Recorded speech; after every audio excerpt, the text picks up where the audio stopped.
what went so wrong that the Boston Celtics had to fuck this entire situation up?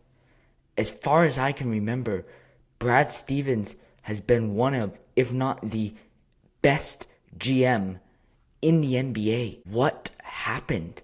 Why did the Celtics have to trade Jaylen Brown for essentially nothing? I know Paul George is a decent player. He's 36 years old. He's only going to play 40 games most in the season. He also has the legal stuff on his side as well. A couple of picks, that's not going to do anything for a Celtics team that is trying to contend for championships in this Jayson Tatum window. They're not going to be picking in the lottery as far as they can hope. They should have tanked this year. They didn't even do that. So what happened that Jaylen Brown, and I know he didn't publicly ask out, but how did the relationship get this bad that the Celtics essentially gave him away to one of their rivals, a team that they're going to be facing multiple times throughout the season, if not on the Eastern Conference playoff run to a championship? This was a terrible, maybe franchise-altering decision from the Boston Celtics in the most negative way possible. This might have completely shut down the Jayson Tatum window because, listen, they can still contend without Jayson Tatum, or without Jaylen Brown rather, but they had to get players back in this deal, and they did absolutely none of that. I know the Celtics asked for VJ Edgecombe. You knew very well that the 76ers were never going to give that up, and still you fell into this hole where you had no choice but to give him away and essentially salary dump. The Celtics did sign Mitchell Robinson to a nice free agent deal. He's going to become your starting center, and he is a playable center that is going to slot in above Neemias Queta despite his free throw problems. You did sign Mike Conley as a nice veteran. He is 40 years old in his 20th season in the NBA, so that's something you have to keep in mind. He's not going to play a ton. You still got to make some more moves, but as far as I'm concerned, this was a disaster, and it can only go up from here. I guess that's the best thing.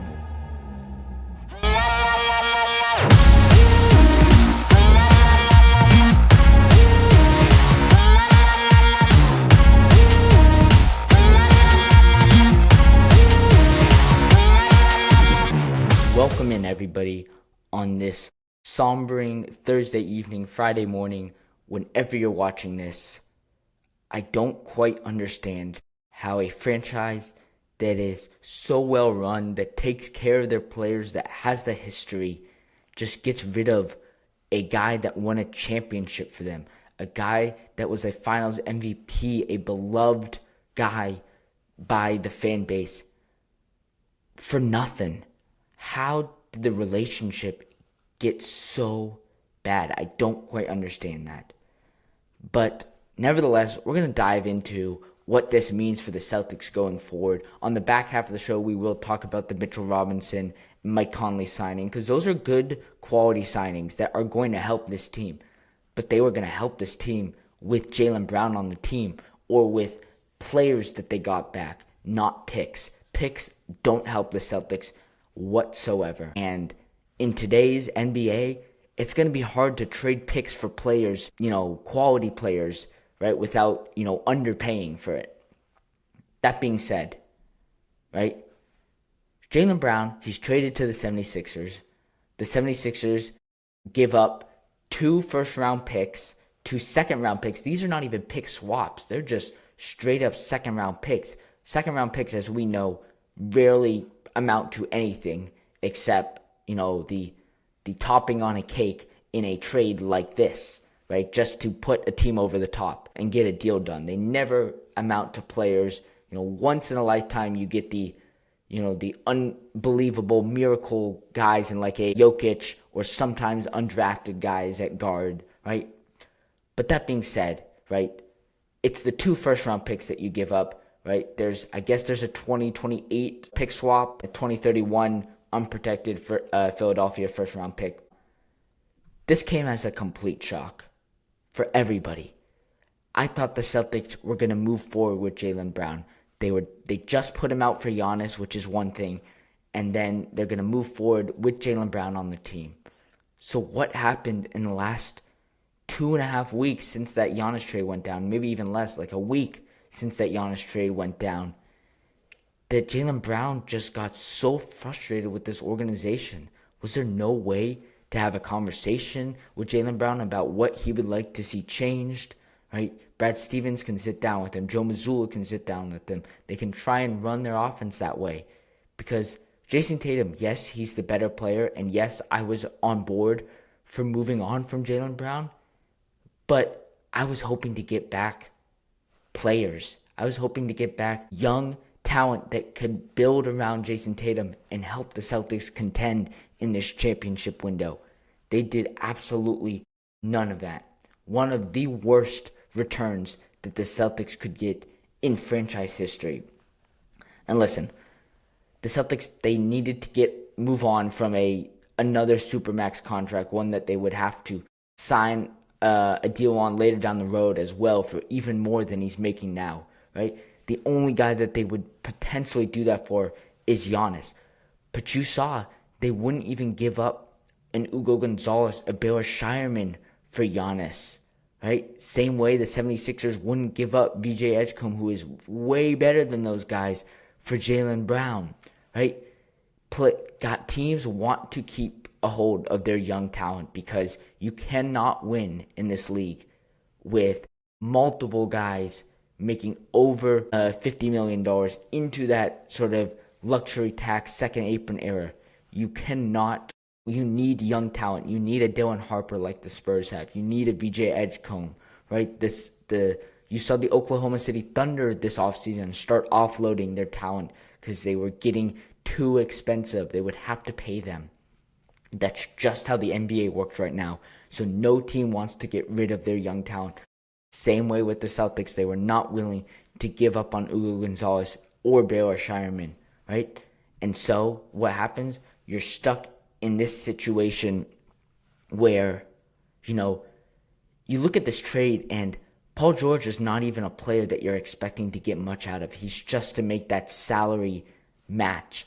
You basically got 2 picks for Jaylen Brown. That's it. And 2 picks that are not going to be helpful for the Celtics. Just a disastrous situation. I cannot say it enough. But this does now give you financial flexibility. You have some space because Paul George is here for, just a year or so. Right? You have some time to go out and sign free agents, and there's not a lot of free agents available. LeBron's probably the main one. He's definitely not coming to the Celtics. But you have this space. You have to go use it now, right? You made the worst, you made a horrific, trade. You made this a horrific situation, but you have the space and you need to go out quickly and deal with it, right? And I expect Brad Stevens to do that because I think he knows in his heart that he messed up. The Celtics franchise messed up with the whole Jaylen Brown situation, the trades, the handling him, the comments that Jaylen Brown made. Everybody in the national media was trying to, turn this into something all throughout the offseason, right? Trying to, spin this into something, sort of force Jaylen Brown out of Boston. And in the end, it worked because Jaylen Brown kept, sort of buying back into it, kept the beef going with Stephen A. and others, right? And eventually it just got too much that I know this is all national media site and it's not necessarily within the Celtics organization, but it just got to a point where, it was just too much for both sides. We just cannot have that kind of locker room presence, right? And so they had to get rid of him. And ultimately, teams knew that they had to get rid of Jaylen Brown, and they kept lowering their prices. It was sort of a competition to see who could get Jaylen Brown for the lowest price, not who could get him for the highest price, right? Which is what usually happens in a trade for a star player, right? Every team kept lowering their offer, right? The Boston Celtics got fleeced. They did, right? Nothing close in the return matches Jaylen Brown's level, right? They have to go out now and spend. And there's not a lot of free agents available right now. A lot of the free agents sort of, went away yesterday. There's not going to be a lot of free agents in the NBA going forward anyway.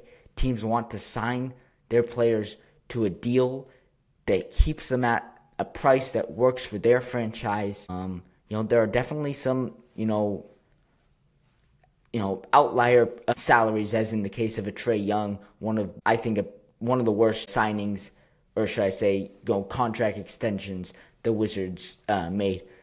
But there's not going to be a lot of free agents available. It's all going to be via trade, and you got rid of your best trade asset for nothing. Now you have nothing to trade off of. You're not going to get good draft picks going forward if the Celtics can help that, if they're contending.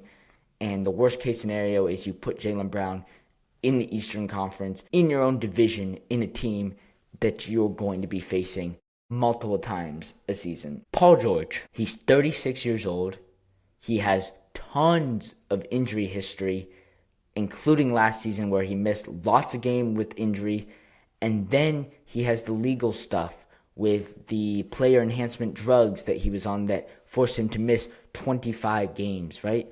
All of that comes into play. Who knows whether he's going to be doing that again for the Celtics this year, right? That's sort of out of the Celtics' control, because who knows if he wants to even be here. He was traded here without any warning, as most trades are. That's the only way to do a trade, and have it stay, confidential, is to not, inform the players, right?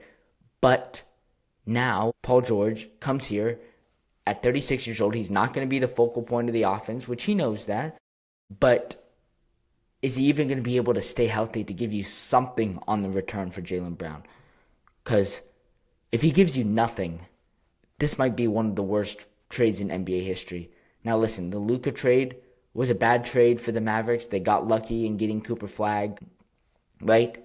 But at least you got a star player back.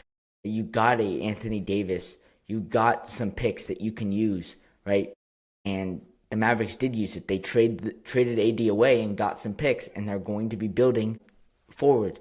The Celtics don't have that option.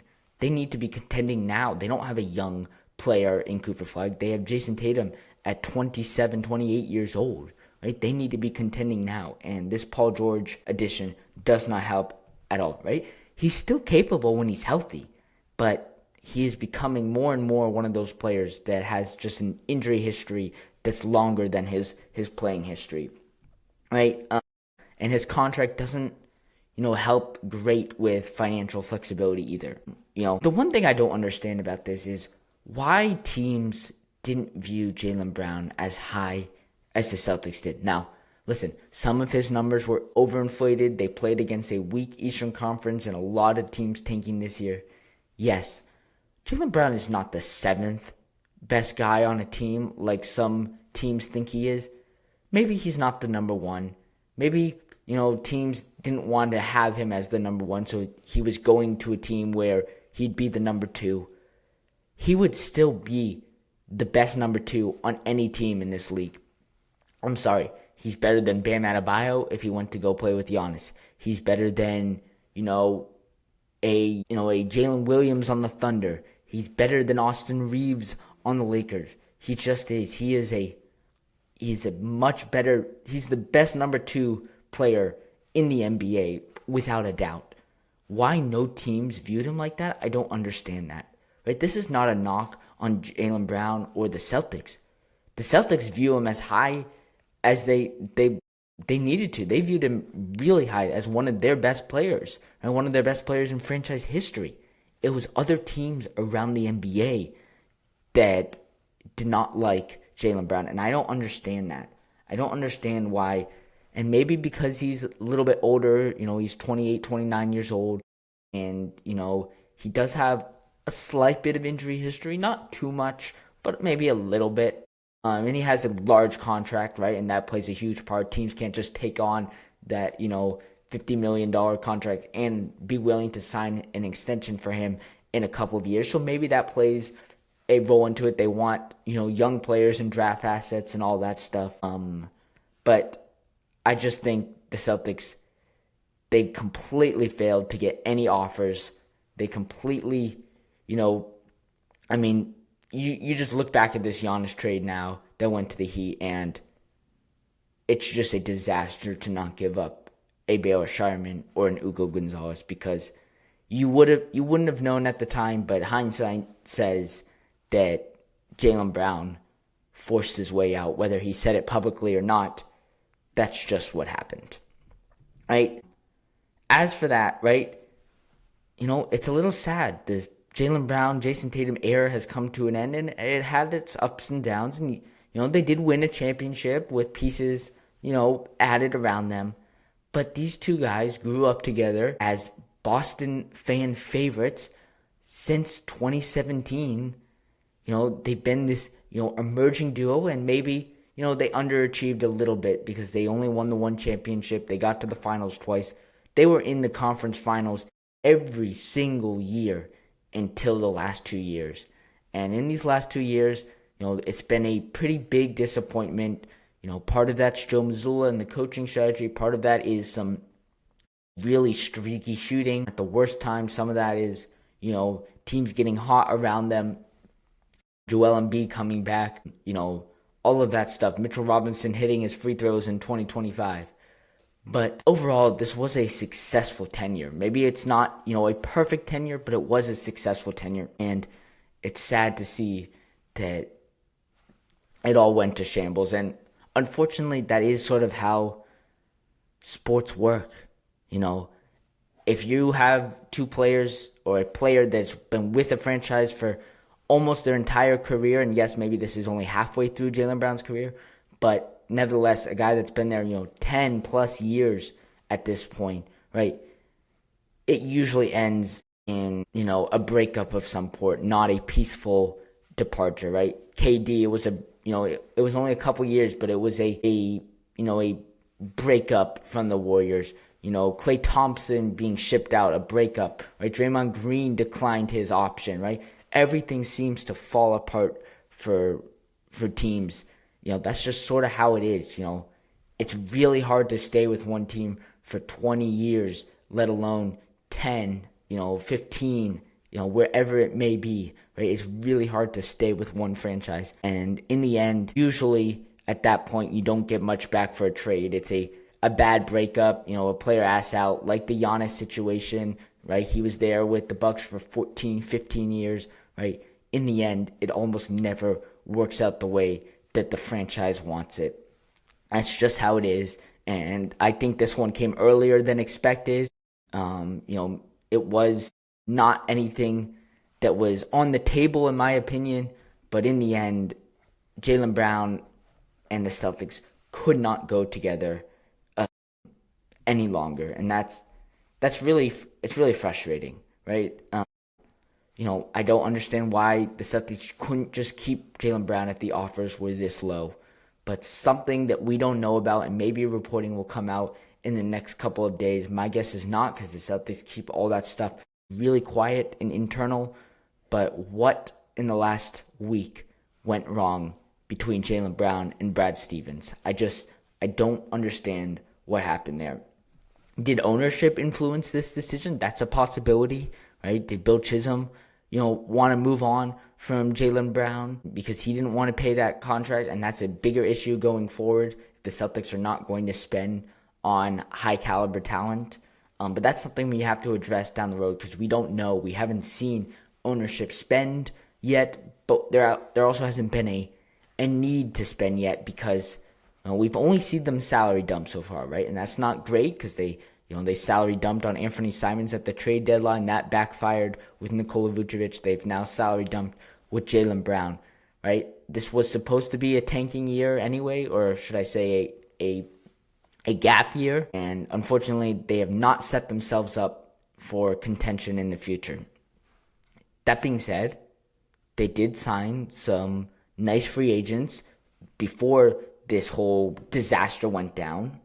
And we're going to get to that in just a second, right? Because I do think they have a center that they can play now, right? That was one of their biggest problems in the playoffs. Now, he's not a number one starting caliber center. Neither is Neemias Queta right now. So you have two, maybe a 1B center and a 2A center sort of thing in Mitchell Robinson and Queta.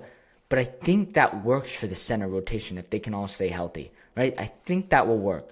You just got to find some wings and guards. You got to find another guard now because, a big guard, a wing alongside Jayson Tatum, because you don't really want to play Derek White, Peyton Pritchard, two smallish guards, right? Derek White, especially last year, right? He's a great off-ball defender. He's one of the best rim-protecting guards in the NBA, if not the best rim-protecting guard in the NBA. He's not the best on-ball defender, right? Guards tend to not be great on-ball defenders, right? We saw Marcus Smart. He signed with the Houston Rockets, right? That could have been a great guy to bring back. All of that stuff, right? You need to find some wing talent, and that's the hardest position to find in the NBA. And the Celtics are going to struggle to find that. The Celtics signed Mike Conley on Wednesday afternoon to a 1-year veteran minimum deal, right? He's going to bring that leadership. He has some point guard depth, right? So maybe that will help a little bit. Playmaking experience, right? He played well with the Wolves. The Wolves went to multiple conference finals in his time there. I think this is, it was a little bit, underwhelming from a single free agency move. Then they do sign Mitchell Robinson, right? And everybody's like, okay, we're starting to get somewhere. And then the whole disaster went down. But Mitchell Robinson, yes, we know the free throw problems, right? Shooting under 40% from his career. It's only gotten worse, right? That's something that's not going to change. But at 3 years for $47 million, under $20 million a year, or should I say, close to $15 million a year, right? He mid-level exception area, he's going to be that starting center in my opinion. And listen, Mitchell Robinson chose Boston because he gets this opportunity to start where for the New York Knicks, despite winning a championship, he wasn't going to ever start in front of Karl Anthony Towns. Right? He's going to get plenty of playing time, right? He joins hopefully a championship contender. We'll see, right? This all came down before the Jaylen Brown situation, right? And I do think that, injury concerns maybe lowered his value, which, helps the Celtics because I don't think the Celtics are super concerned with his injury concerns. I think they're more, looking for a cheap center that's actually playable because we saw how Neemias Queta fell apart in the playoffs, and he's going to bring just that, right? He's an excellent offensive rebounder, one of the best offensive rebounders in the game, right? He just tore every team that they face. He tore the Spurs apart just by grabbing offensive rebounds and kicking it out for another second chance opportunity. That's going to help the Celtics out a lot, especially because they love to shoot threes. He's a great rim protector as well.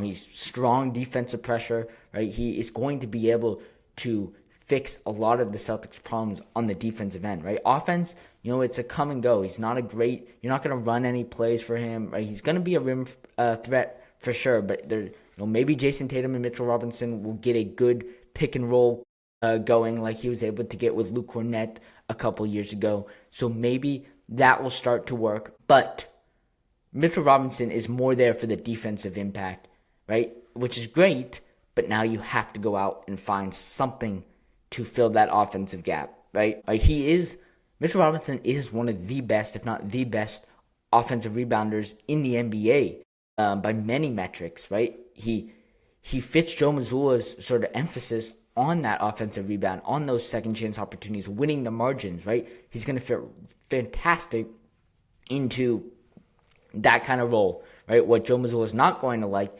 is all the free throws, but you'll just have to live with that as the Knicks have and won a championship like that. The problem is Mitchell Robinson didn't play that many minutes for the Knicks. He was only on the floor for like 20 minutes a night most, and he, was taken off the floor when teams started to foul him for free throws. The Celtics are not going to have that opportunity. Yes, they have Neemias Queta, but they can't play both of these centers, 30 minutes a night, or say, 20, 25 minutes a night to match 48 minutes, right? that's not going to be an option. You're going to have to find another center to give him minutes. Maybe Jayson Tatum a little bit at the center position and go small. But they can't play both, 20, 25 minutes a night, right? Mitchell Robinson was great in that 20-minute role. But Neemias Queta was also great in that 20-minute role. And that's sort of what hurt the Celtics in the playoffs. They didn't have a center that they could go to and play for an extended period of time, right? I do think he does have a big injury history. So, the Celtics have a good medical staff. I think they should be able to keep him healthy, but you never know with that, especially with centers. He's going to join Luka Garza and Neemias Queta, so hopefully that's enough to get by at that center position. But, we have to sort of wait and see, right? And Joe Mazzulla has had a lot of praise for Mitchell Robinson, so I think that relationship will go well. But you need him to stay healthy, and he has to become a little bit better of an offensive option, right? He can't just be a guy that can finish around the rim. He needs to be able to score outside of 3 feet. I think he averaged, 95% of his shots were within 3 feet of the basket, right? And that's a little bit of a problem because the floor spacing for the Celtics becomes a little bit of a struggle, right? We'll see. Mitchell Robinson's a big physical guy, so you can't just put a guard on him because he's going to body his way to the paint and get great positioning. But we'll see what teams put on him, right? The Spurs didn't really guard him with Wemby, when he was on the floor, right? It was much more of a, putting a Stephon Castle, a big guard on him, right? Which the Celtics don't actually have at the moment. So we'll have to wait and see. That being said, this whole week is going to be centered around the disaster that the Celtics made last night for Jaylen Brown. The national media is going to rip the Celtics organization apart. They're going to completely, just throw hate every which direction at Celtics, at Jaylen Brown, all of that, you name it. Stephen A is going to be jumping up in his seat, excited that he made this prediction that, he was ultimately one of the biggest reasons for splitting this team apart, right? Don't read into that. Don't buy into that. The Celtics organization is going to keep everything that's important quiet. Don't read into all that national media stuff. The Celtics, I have faith, are going to fix this problem. But nevertheless, it is a problem, and it starts right now to try and fix this situation. We'll be back whenever there's more breaking news, which I bet there will be throughout the week. I'm not necessarily live, but we'll have a reaction that evening or the day after. So stay tuned for that. Follow on social media. You can check out this podcast and all podcast episodes on Spotify, Apple, Amazon, wherever you listen to your podcast. And until next time, go Celtics. And please, for the love of God, Brad Stevens, figure this out.